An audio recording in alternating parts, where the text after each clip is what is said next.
Here is a request from Mr. Akhilesh. इस video में हम एक पैराग्राफ लेंगे और जब इसको हम इंग्लिश में ट्रांसलेट करेंगे तो particularly perfect participle, perfect gerund और परफेक्ट इन्फिनेटिव का यूज हो।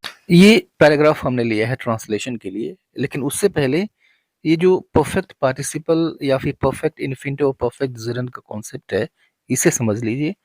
परफेक्ट पार्टिसिपल जब हम हैविंग प्लस V3 यानी पास्ट पार्टिसिपल, जब इस कॉन्सेप्ट को यूज करते हैं, ये जो वर्ब फॉर्म है इसे हम कहते हैं परफेक्ट पार्टिसिपल। और यही फॉर्म परफेक्ट जिरंड भी होता है। अब दोनों में अंतर ये होता है कि परफेक्ट पार्टिसिपल एडजेक्टिव की तरह से काम करता है, यानी काम खत्म हो चुका है इस अवस्था को बताता है, और परफेक्ट जिरंड एक नाउन की तरह से काम करता है। अंतर सिर्फ यही है, स्ट्रक्चर सेम है। और perfect infinitive to have plus verb की थर्ड फॉर्म। तो चलिए ये फर्स्ट सेंटेंस लेते हैं कि काम पूरा कर लेने के बाद रमेश ने कुछ देर आराम करने का फैसला किया। इस पूरे सेंटेंस में दो हिस्से हैं। काम पूरा कर लेने के बाद एक हिस्सा ये है, क्लियर है ये, और रमेश ने कुछ देर आराम करने का फैसला किया, ये दूसरा हिस्सा है। अब देखिए कि यह जो हिस्सा है ये बता रहा है कि यह काम कर लेने के बाद रमेश ने यह काम किया। ठीक है, तो जो काम पहले पूरा हुआ इसके लिए हम यूज करेंगे परफेक्ट पार्टिसिपल। अब देखिए कैसे यूज करेंगे। सबसे पहले आपको हैविंग यूज करना है, फिर वर्ब की थर्ड फॉर्म यानी पास्ट पार्टिसिपल यूज करनी है। तो हैविंग फिनिश्ड द वर्क, काम पूरा कर लेने के बाद रमेश ने कुछ देर आराम करने का फैसला किया, ये पास्ट इंडेफिनिट है। Ramesh decided to take some rest. पूरा सेंटेंस हुआ having finished the work, Ramesh decided to have some rest, या फिर टू टेक सम रेस्ट, ऐसे भी कह सकते हैं। ठीक है, तो एक बात समझिए कि परफेक्ट पार्टिसिपल उस काम को बताता है जो पहले किया गया, एक दूसरे काम के पहले किया गया, और वो खत्म होने की अवस्था में है, मतलब खत्म है, इस अवस्था में है। परफेक्ट पार्टिसिपल इस चीज को बताता है। ठीक है, अब इसी चीज को हम ऐसे भी कह सकते हैं, after finishing the work Ramesh decided to take some rest. इसको हम ऐसे भी कह सकते हैं, और ये ज्यादा नेचुरल है, स्पोकन में यही चलता है।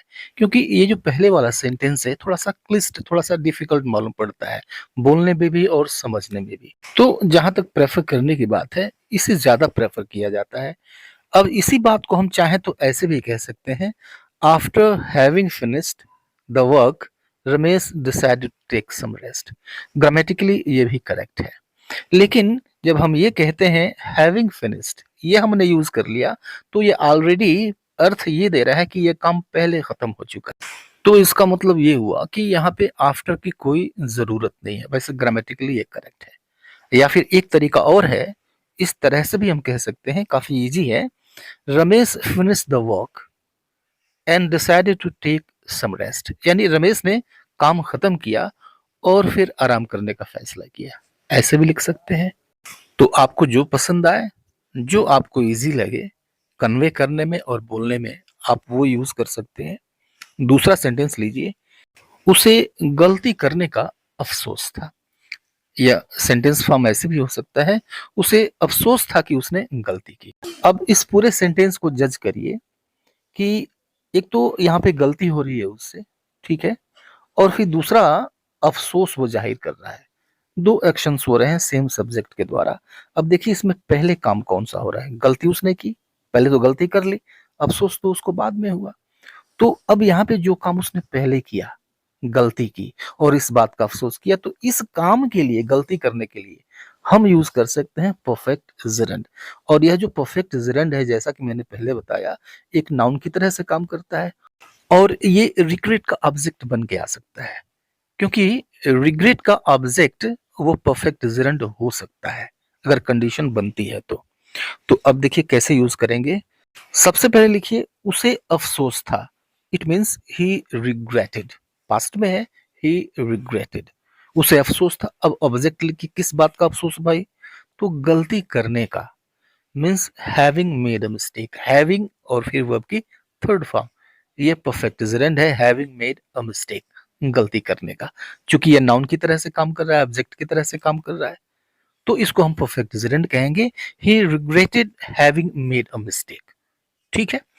अब देखिए इसे चाहे तो हम इस तरह से भी कह सकते हैं, he regretted that he had made a mistake, यानी उसने उसे पछतावा था कि उसने गलती की थी। या फिर चाहे तो इसे ऐसे भी कहें, ही रिग्रेटेड मेकिंग अ मिस्टेक, उसे गलती करने का पछतावा था। एक वीडियो मैंने बनाया हुआ है, क्योंकि ये जो रिग्रेट है, इस तरह के और भी सारे वर्ब्स होते हैं जिनके बाद जेरंड आता है। अब जब जेरंड आता है तो ये बताता है कि जो जेरंड वाला काम है वो पहले हुआ, यानी यहाँ पे गलती पहले हुई, पछतावा उसको बाद में हुआ। इसी तरह का एक सेंटेंस और देखिए, उसे बस छूटने का अफसोस था, तो बस छूट गई, और इस बात का अफसोस था बस पहले छूटी, ये भी काम हो गया है, और अफसोस था ये बाद में हुआ। तो इसके लिए भी हम परफेक्ट जेरंड यूज कर सकते हैं। कैसे करेंगे? He regretted having missed the bus, यहाँ भी परफेक्ट जेरंड का यूज हुआ है, हैविंग मिस्ड द बस। या फिर आप सिर्फ जेरंड के यूज से भी कह सकते हैं, he regretted missing the bus, इसका भी मतलब वही है। आप चाहे तो इसे ऐसे भी कह सकते हैं, he regretted that he had missed the bus, यानी उसे पछतावा था कि उसने बस मिस कर दिया। तो तीनों तरीकों से जो चाहे आप यूज कर लें, जो भी इजी हो वो परफेक्ट रहेगा। आइए अगला सेंटेंस देखते हैं।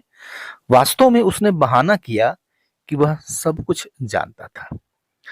ये सेंटेंस है, इसमें दो हिस्सा है। वास्तव में उसने बहाना किया, एक तो हिस्सा ये है, और कि वह सब कुछ जानता था, दूसरा हिस्सा ये है।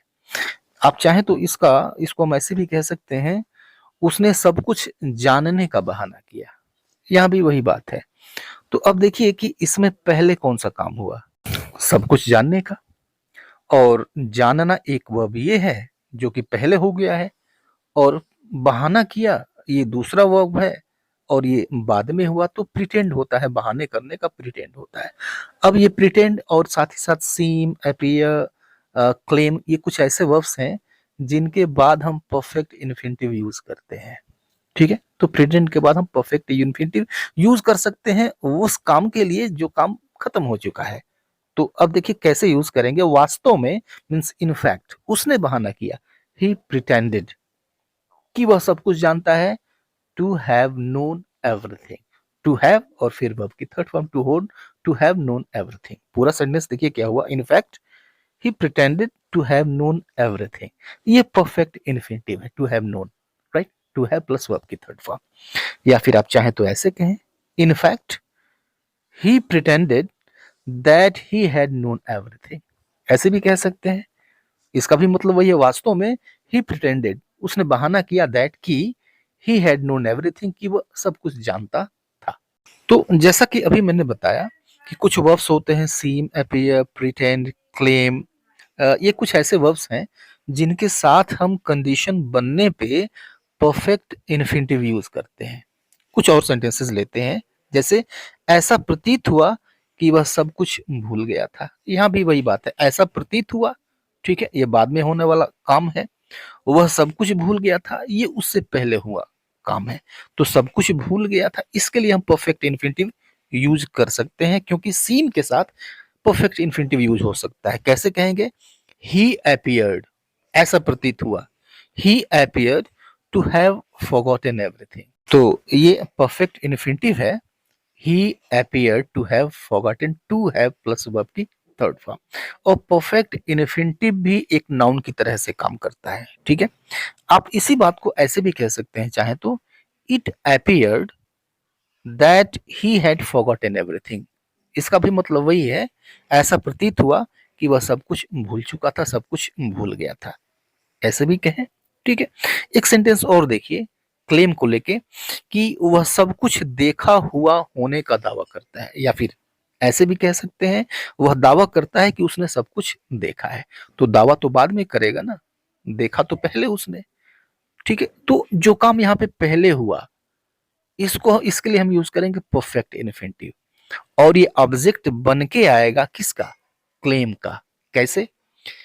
वह दावा करता है, ही क्लेम्स, सब कुछ देखा हुआ होने का, to have seen everything, to have plus verb की थर्ड फॉर्म, ही क्लेम्स वह दावा करता है टू हैव सीन एवरीथिंग, सब कुछ देखा हुआ होने का। या फिर ठीक पीछे की तरह से इसे भी हम इस तरह से कह सकते हैं, ही claims that he has seen everything, यानी वह दावा करता है कि उसने सब कुछ देखा है। ठीक है, और ये लास्ट सेंटेंस देखिए कि उसने अपने मित्र से मिलने का मन बनाया। तो सिंपल सा सेंटेंस है पास्ट इंडेफिनिट का, उसने मन बनाया means he made up his mind. मन बनाना, मेक अप माइंड, ठीक है, मेक हिज माइंड। तो ही मेक अप हिज माइंड, उसने मन बनाया। और क्या मन बनाया भाई? अपने मित्र से मिलने का, टू मीट हिज फ्रेंड। पूरा सेंटेंस देखिए, he made up his mind to meet his friend. तो आज के लिए इतना ही, मिलते हैं नेक्स्ट वीडियो में, तब तक के लिए गुड बाय एंड